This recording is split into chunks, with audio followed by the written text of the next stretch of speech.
네, 이번 시간엔 손익계산서에 대해서 알아보도록 하겠습니다. 먼저 손익계산서의 정의, 손익계산서란 일정 기간 동안의 경영 성과를 나타내는 표입니다. 저번 시간에 재무상태표는 뭐라고 했죠? 일정 시점에 자산부채 자본이 나타내는 표. 그러니까 손익계산서하고 구별하셔야 되는데 시험에 재무상태표고 섞어서 냅니다. 오답으로. 재무상태표는 일정 시점, 어떤 특정한 날이지만 손익계산서는 일정 기간, 그 언제부터 언제까지 그 기간 동안의 경영성과, 우리가 사업을 어떻게 했는지 그걸 나타내는 표입니다. 그래서 그 밑에 예제 보시면 손익계산서는 일정 시점의 경영 성과를 나타낸다고 되어 있죠. 그럼 맞는 말입니까? 틀린 말이 되겠죠. 왜냐하면 일정 시점이 아니라 일정 기간이라고 해야 되니까 틀린 표현이 되겠죠. 이렇게 재무상태표하고 바꿔서 오답으로 많이 출제합니다. 그래서 손익계산서는 일정 기간이라는 거 꼭 기억해 두시고요. 재무상태표는 일정 시점이고, 다음 손익계산서에는 수익과 비용이 나타납니다. 자, 여기 밑에 보시면 T 계정이 있죠. 비용은 차변 쪽에 적습니다. 수익은 대변 쪽에 적습니다. 대차 평균의 원리에 의하면 차변과 대변이 똑같아야 되겠죠. 그런데 차변의 비용하고 대변의 수익이 이 상태로 바로 똑같으면 회사가 돈을 벌지 못하는 거죠. 소위 말하면 본전치기가 되죠. 수익과 비용이 똑같아 버리면. 그러니까 대부분의 회사들은 수익이 더 많아야 될 겁니다. 비용보다. 그래서 차변 쪽이 모자라는 경우가 생길 겁니다. 그럼 차변 쪽에 이 모자라는 2천은 뭐냐? 그게 바로 벌었다는 겁니다. 단기 순이익이 생기는 거죠. 만약에 회사가 사업이 잘 안 돼서 적자가 나면 그때는 차변 쪽 금액, 비용이 더 크게 될 겁니다. 그러면 대변 쪽의 금액이 모자라겠죠? 그럼 이쪽에 단기 손실이 생길 겁니다. 근데 단기 손실은 잘 얘기하려고 하지 않습니다. 왜냐면 회사가 사업하는데 이익을 보려고 하지 손실 나려고 하진 않잖아요. 그래서 그렇게 될 수는 있지만 손실 얘기는 잘 피하려고 하죠. 그래서 밑에 3번에 보시면 손익계산서 등식, 차변 쪽에 비용 쓴다고 그랬죠? 비용, 대변 쪽에 수익. 바로 똑같을 수는 없다고 그랬죠? 그래서 단기 순이익이 차변 쪽에 있다는 거. 만약에 적자가 나면 그 하단에 있는 이런 공식도 생길 수 있다는 거죠. 근데 사실은 위에 거랑 아래 거는 같은 겁니다. 이익이 날 때냐 손실이 날 때냐 그 차이점인 거죠. 그래서 이걸 손익계산서 등식이라고 하는데, 제가 가로 옆에 뭐 거래접근법, 손익법이라고 써놨는데 그 표현들은 크게 중요한 게 아니고요. 여러분이 기억하셔야 될 건 비용 플러스 단기 순이익이 총 수익이라는 거, 그걸 기억하셔야 됩니다. 그 다음에 요 밑에 보시면 다른 방법으로 이익을 구하는 방법이 있습니다. 그걸 자본유지접근법, 재산법이라고 하는데 뭐 그 표현이 아니라 이렇게 기말 자본에서 기초 자본을 빼면 이익이 나옵니다. 왜 그런가 보면 내가 처음에 사업을 시작할 때 자본이 있었겠죠. 자본을 투입해야 사업을 시작하니까 이때 내가 자본이 얼마 있었냐? 예를 들어서 1억이 있었습니다. 근데 이제 결산하게 되면 기말에 그때도 자본, 그때 가서 자본을 보면 1억 2천이다. 그럼 자본이 늘었죠? 자본이 왜 증가되느냐? 자본이 증가되는 이유는 크게 두 가지입니다. 자본이 크게 증가되는 이유는 두 가지인데, 첫째, 증자를 했다는 거죠. 그러니까 쉬운 말로 투자를 더 받으면, 다른 사람한테 투자를 더 받을 수도 있겠죠? 그럼 자본이 당연히 늘어나겠죠. 두 번째는 이익이 났다는 겁니다. 그러니까 내가 1억 가지고 사업을 해갖고 2천만 원을 버니까 자본이 나중에 가서 1억 2천이 됐다는 겁니다. 그래서 이게 기초자본이고 이게 기말자본이기 때문에 기초자본과 기말자본의 차이는 둘 중에 하나인데, 증자가 없다라고 생각하면 벌었다는 소리거든요. 그래서 기말자본에서 기초자본을 빼면 이익이다. 이렇게도 이익을 산출하는 방법이 있다는 겁니다. 요것도 좀 알고 계셔야 됩니다. 뒤에 문제가 이거랑 관련된 게 있습니다. 그 다음 네 번째, 손익계산서의 작성원칙. 손익계산서는 구분 표시라는 거. 구분 표시라는 말이 뭐냐면요, 원래 손익계산서의 간단한 기본 원리는 손익계산서를 아주 단순하게 표현하면 이렇게 하거든요. 수익에서 뭘 빼면, 비용을 빼면 이익이다. 이게 손익계산서의 가장 단순한 구조죠. 왜? 여기 손익계산서 등식에 따르면 비용 플러스 당기순이익이 총수익이니까 총수익에서 비용을 빼도 당기순이익이 나오잖아요. 그래서 이게 손익계산서 등식인데 아주 단순한 거지만 손익계산서를 실제 이렇게 작성하지 않고 이익을 여러 가지로 분할해서 작성합니다. 밑으로 잠깐 내려보겠습니다. 이게 손익계산서 구조인데요. 여기 보시면 매출액 1번에 2번에 매출 원가 3번에 뭐라는 표현이 나오죠? 매출 총이익. 그 다음 5번에 가서도 또 다른 표현이 나오죠? 영업이익. 그 다음 요 8번에 가서 법인세 차감 전 순이익, 10번에 가서 당기순이익. 다 뒤에 뭐로 끝나나요? 이익으로 끝나죠? 그러니까 이익도 여러 가지 종류가 있다는 겁니다. 그래서 이익을 이렇게 여러 가지로 구분해서 표시하겠다는 소리입니다. 그래야 회사를 좀 더, 그 회사의 경영성과를 좀 더 세밀하게 분석할 수 있기 때문에 그렇습니다. 그 다음에 두 번째 손익계산서의 작성 원칙, 수익과 비용은 어떻게 표시한다? 총액 표시. 이건 똑같죠. 재무상태표랑. 재무상태표도 총액으로 표시한다고 그랬죠. 수익으로 표시하지 저희 순액으로 표시하지 않고 총액으로 표시한다. 그래서 이건 손익계산서도 마찬가지로 순액으로 표시하지 않고 총액으로 표시합니다. 그 다음 5번의 손익계산서 구조, 이건 반드시 알아두셔야 됩니다. 기본사항이기 때문에. 자, 먼저 매출액.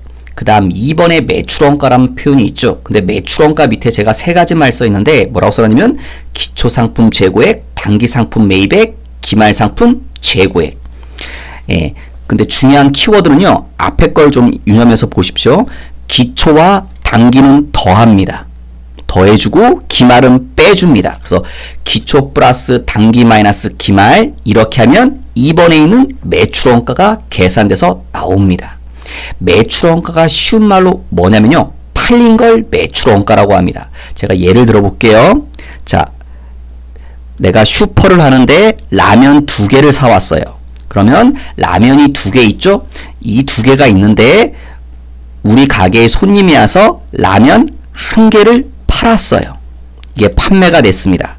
그러면 당연히 몇 개는 남아 있어야겠죠? 1개는 못 팔고 이렇게 남아 있어야겠죠. 남아 있는 물건을 보고 뭐라고 하냐면 이걸 기말 재고라는 표현을 씁니다. 재고, 재고라는 표현은 들어보셨죠? 안 팔린 물건을 기말 재고라고 하고요. 요 1개는 팔렸다고 그랬죠? 2개 중에 1개. 이걸 보고 뭐라고 하냐면 매출 원가라고 합니다. 그러니까 매출 원가는 팔린 걸 의미합니다. 쉬운 말로. 그 다음에 상대적으로 기말 재고는 안 팔린 겁니다. 자, 왜 기초와 단기를 더하고 기말을 빼냐면요. 기초가 뭐죠? 처음부터 있던 거.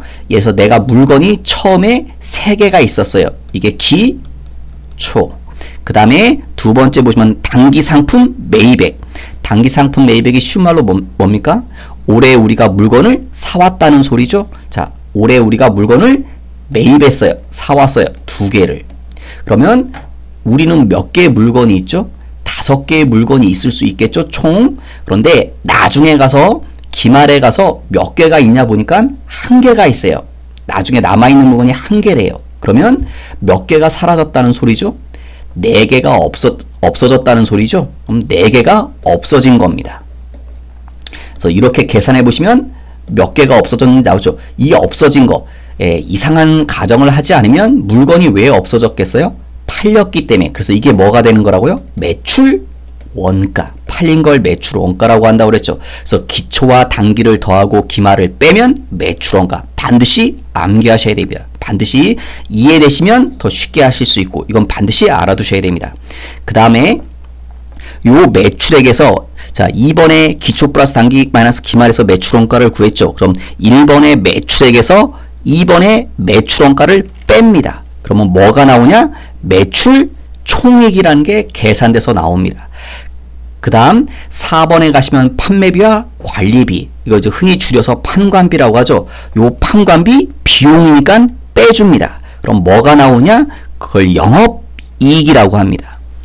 그 다음에 6번에 영업의 수익이죠. 영업의 수익이니까 어떻게 줘야 될까요? 수익이니까 수익은 더해줘야겠죠. 그 다음에 그 하단에 7번에 영업의 비용이죠. 빼줍니다. 그럼 그걸 보고 뭐라고 하냐면 법인세 차감 전 순이익이라고 합니다. 그럼 마지막으로 법인세 차감 전이라고 그랬죠. 법인세를 빼기 전. 그래서 마저 뭘 빼준다고요? 법인세까지 마저 빼주면 그걸 보고 당기 순이익이라고 합니다. 이 구조 반드시 아셔야 됩니다, 여러분. 그런데 이 구조 끝까지 알면 좋은데 최소한 여기까지는 그래도 기억하셔야 됩니다. 영업이익이 어떻게 계산돼서 나오는지까지. 매출액에서 매출원가를 빼면 매출 총이익. 다시 그 매출 총익에서 판매비와 관리비를 빼주면 영업이익이라는 거 반드시 여기까지는 기억하셔야 됩니다. 그 밑에도 알아두면 좋지만 이 밑에는 알아두면 좋지만 이 밑에까지 너무 많이 하면 처음에 부담스러울 수 있을 것 같아서 영업이익까지도 반드시 알아두셔야 됩니다. 그 다음 장을 보도록 하겠습니다. 자, 이제 문제를 좀 풀어볼게요. 다음 자료로 매출 총익, 영업이익과 당기, 순이익을 계산하면 얼마냐 물어봤죠? 자, 그 위에는 손익계산서 구조를 생각해 보세요. 자, 매출액. 먼저 매출액이었죠. 위에 1번에 매출액 얼마요? 100만 원. 이 매출액에서 뭘 빼준다고요? 매출 원가를 차감하게 돼 있죠. 매출 원가가 얼마입니까? 60. 빼줍니다. 빼주면 얼마가 나와요? 40. 이 40만 원을 뭐라고 부릅니까? 매출 총익. 이렇게 부르죠. 다시 이 매출 총익에서 뭘 빼줘야 돼요? 판관비, 판매비와 관리비를 빼주죠. 그런데 이 자료에 하시면 매출액은 써있고 매출원가는 써있는데 그래서 매출 총익 여기까지는 구할 수 있겠죠? 그 다음에 판관비를 빼줘야 되는데 자료에 의하면 판관비가 없죠. 판관비라는 글자는 없고 다른 것들이 있네요. 그러면 무슨 말이냐면 이 나머지 것 중에 판관비가 누구냐를 알아내는 겁니다. 판관비는 판매활동과 관리활동에 쓴 비용을 얘기합니다. 그리고 판관비는요, 회사가 사업을 하려면 필수적으로 쓸 수밖에 없는 것들을 얘기합니다. 자, 먼저 이 두 개는 했으니까 지우시고요. 기부금. 회사가 기부금을 꼭 써야만 하나요? 회사는 기부하는 곳이 아니죠. 물론 이제 여러 가지 뭐 사회활동 한다고 기부하지만 회사는 의무적으로 기부해야 되는 것이 아니기 때문에 기부금은 판관비가 아닙니다. 급여는 써야 되나요? 안 써야 되나요? 어쩔 수 없이 쓸 수밖에 없죠. 사업을 하려면. 그래서 급여는 판관비다. 판관비 속에 포함됩니다. 10만 원. 그 다음 이자 비용. 자, 회사 사업하려면 이자 비용 써야 되나요? 안 써야 되나요? 물론 대부분의 회사들이 대출금이 있기 때문에 이자 비용이 나가지만 저 이자 비용은 이자란 건 좀 약간 속되게 표현하면 돈놀이 하기 때문에 이자란 표현이 나오는 거죠. 그래서 회사는 원래 돈을 빌려주거나 빌려오는 게 원래 해야 되는 주 활동이 아닙니다. 그래서 이자 비용은 반드시 발생해야 되는 건 아닙니다. 그래서 이자 비용은 판관비가 아닙니다. 그 다음 마지막 접대비. 접대해야 되나요? 안 해야 되나요? 접대하기 싫죠. 근데 사업하려면 거래처랑 어쩔 수 없이 만날 수밖에 없고 접대를 할 수밖에 없죠. 현실적으로. 그래서 접대비는 판관비입니다. 그래서 접대비도 판관비 속에 이렇게 포함됩니다. 그래서 판관비가 지금 몇 개예요? 급여하고 접대비 요 두 개가 판관비입니다. 그래서 판관비가 얼마가 되나요? 13만 원이 되죠. 자, 40만 원에서 매출 총액에서 판관비를 빼주죠. 빼주면 얼마요? 27만 원. 이걸 보고 뭐라고 부르나요? 영업 이익이라고 부르죠. 그 다음에 영업의 수익 더해줘야 되죠. 위에 구조 보시면 그 다음에 영업의 비용을 빼줘야 되고 영업의 수익. 자, 이제 제거 안 한 게 기부금하고 이자 비용인데 기부금이나 이자 비용은 수익이 아니죠. 들어오는 돈이 아니니까 영업의 수익은 없습니다. 지금 자료에 의하면. 그럼 기부금과 이자 비용은 뭐예요? 영업의 비용. 이쪽에 들어갑니다. 그래서 7만 원이 되겠죠. 2만 원과 5만 원 합쳐서. 그러면 계산하시면 20만 원이 되겠죠. 이걸 보고 뭐라고 그래요? 법인세 차감 전 순이익. 그다음 여기서 마저 뭘 빼줘야 되나요? 법인세를 마저 빼줘야 되죠. 근데 법인세가 없죠. 자, 그러니까 빼줄 금액이 없네요. 그러니까 역시 20만 원이 나오겠죠. 요 20만 원이 뭔가요? 최종적인 당기 순이익이 되겠죠. 그래서 매출 총이익은 얼마요? 40, 영업이익은 27만원, 당기순이익은 20만원. 3번이 정답이 되겠습니다. 그 다음 예제 2번 손익계산서 항목 중에서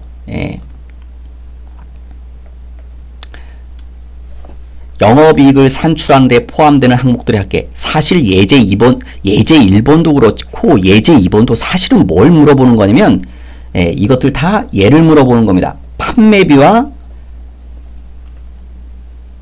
판관비 있죠. 판관비하고 영업외 이걸 구별하라는 겁니다. 사실상 이 구별 문제입니다. 그럼 제품 매출원가, 매출원가라는 표현이 붙어있죠. 아까 그대로 위하면 매출액에서 매출원가를 빼면 매출 총액이 나오죠. 그 매출 총액에서 다시 판관비를 빼주면 영업이익이 나오죠. 그러니까 매출원가는 영업이익을 구하려면 반드시 알아야 되는 거죠. 그러니까 이건 포함되겠네요. 그 다음 수선비. 수선비가 뭐냐? 여러분 사업을 하려면 수선비 써야 되나요? 안 써야 되나요? 어쩔 수 없이 쓸 수밖에 없죠. 그래서 이건 뭐라는 거예요? 판관비입니다. 복리후생비. 복리후생비가 뭐냐? 여러분 직원들한테 해주는 건 다 복리후생비입니다. 대표로 회사가 직원들한테 뭘 해주나요? 먹여주죠. 그래서 주로 직원들 뭐 식대 같은 게 대표적인 복리후생비입니다. 그러니까 복리후생비도 쓸 수밖에 없죠. 그래서 판관비입니다. 여비교통비, 출장비입니다. 쉬운 말로 여비란 표는 뭐 들으시면 교통비 어감이 오죠. 출장비를 흔히 여비교통비란 이름을 씁니다. 여비교통비도 쓸 수밖에 없죠. 사업을 하려면. 그래서 얘도 판관비입니다.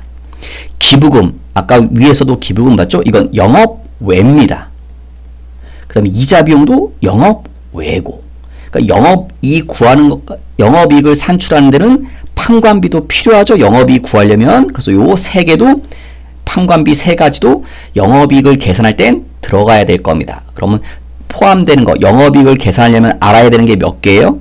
제품 매출원가, 수선비, 복리후생비, 여비교통비. 요 네 가지입니다. 즉 영업 외는 영업이익을 구하는 까지는 필요가 없죠. 영업이익이 계산 구조상 위에 있죠. 그러니까 영업외는 그 밑에 있기 때문에 영업외는 영업이익을 구하는 데는 필요가 없다는 겁니다. 그러니까 기부금과 이자 비용은 빼면 되겠네요. 그러면 네 가지를 다 더하면 100만원, 5만원, 3만원, 3만 5천원.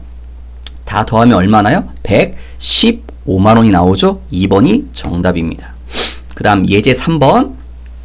예제 3번도 비슷한 문제죠. 영업이익을 계산하면 얼마인가? 먼저 매출액 바로 써있네요. 1,500. 매출원가는 얼마예요? 1,000만원. 바로 나와있죠. 매출원가도. 예. 둘이 빼죠. 빼면 500. 이걸 보고 뭐라고 부른다고요? 매출 총이익. 이게 매출 총이익이죠. 다시 뭘 빼줘야 되나요? 판관비를 빼주면 영업이익이 나오죠. 그러니까 예제 3번도 뭘 물어보는 거예요? 이것만 알아내는 거죠. 판관비. 자, 급여 판관비인가요? 네, 판관비죠. 300. 그 다음에 이자 수익. 이자는 회사가 사업하는데 반드시 써야 되는 건 아니라고 그랬죠. 그래서 이자 수익은 영업외로 들어갑니다. 영업외. 그 다음에 접대비. 사업을 하려면 써야 된다고 그랬죠. 그래서 접대비도 판관비 속에 이렇게 포함될 겁니다. 그 다음 기부금. 기부 꼭 해야 되는 건 아니라고 그랬죠. 그래서 기부금은 영업외입니다. 유형자산 처분 손실. 유형자산 처분 손실은요, 유형자산을 팔아서 손실 났다는 건데, 이건 회사는 유형자산을 팔아서 사업하는 게 주목적이 아니기 때문에 이것도 영업외로 들어갑니다. 나중에 코드번호를 잘 활용하면 이건 쉽게 구별할 수 있습니다. 나중에. 그 다음에 배당금 수익. 이것도 영업외입니다. 기타의 대손상각비 영업외입니다. 한 가지 주의하실 건요.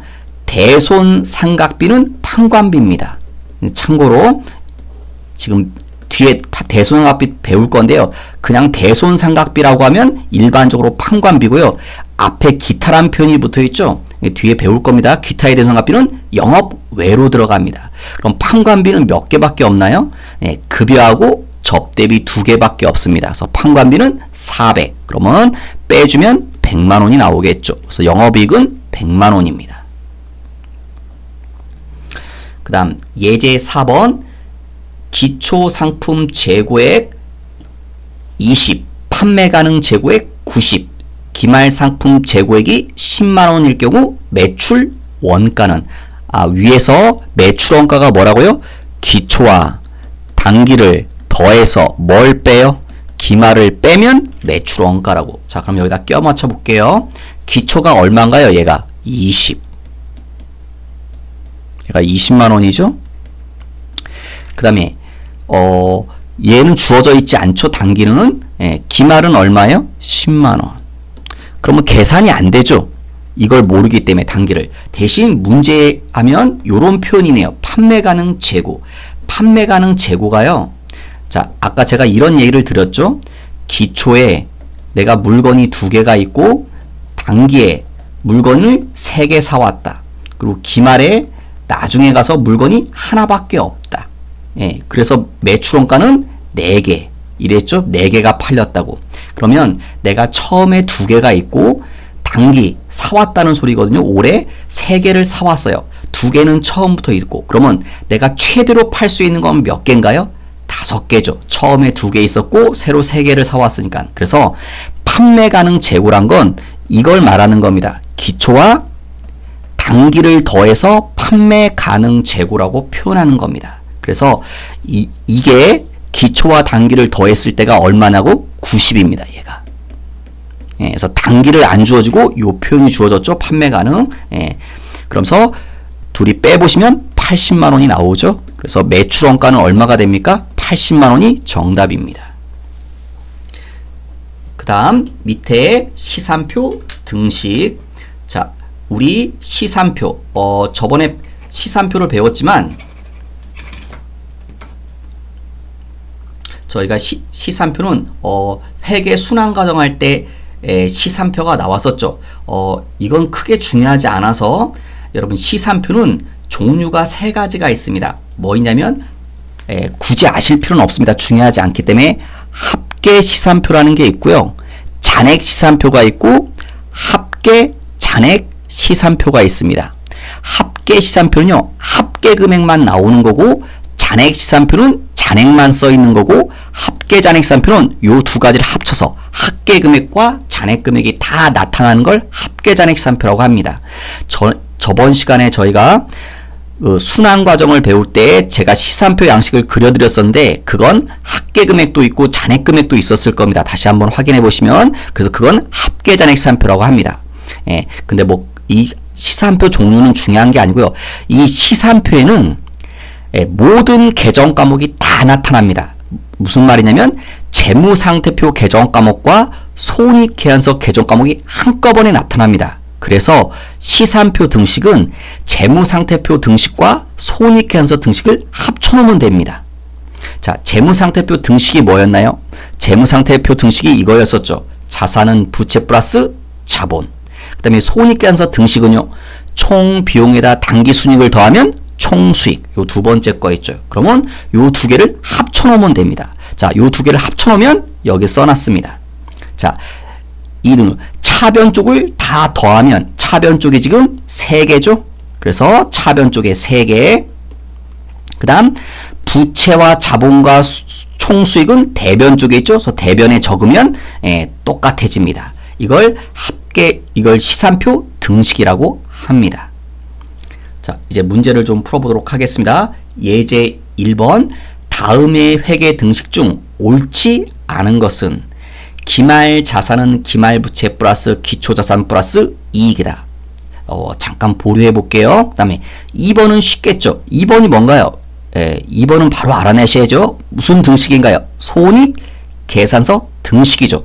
당기순이익에서 그 앞에 글자를 뺀 겁니다. 그냥 그렇게 줄여서 얘기하니까. 그래서 2번은 맞는 말이죠. 올바른 거. 그 다음에 3번째.